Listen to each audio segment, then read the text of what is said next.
Snowmen at Night, written by Carolyn Buhner, retold by Yahleni.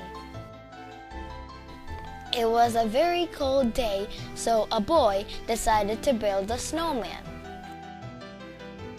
The next day, it changed. Its body and clothes drooped down. The boy wondered, what do snowmen do at night? The snowmen gather together and sip hot cocoa at midnight. They have fun races against their friends. They throw snowballs at other snowmen and make them laugh and fall. The snowmen climb up and sled down hills. So, if you find your snowman drooped over in the morning, you'll know what snowmen do at night. Read the book Snowmen at Night to find out.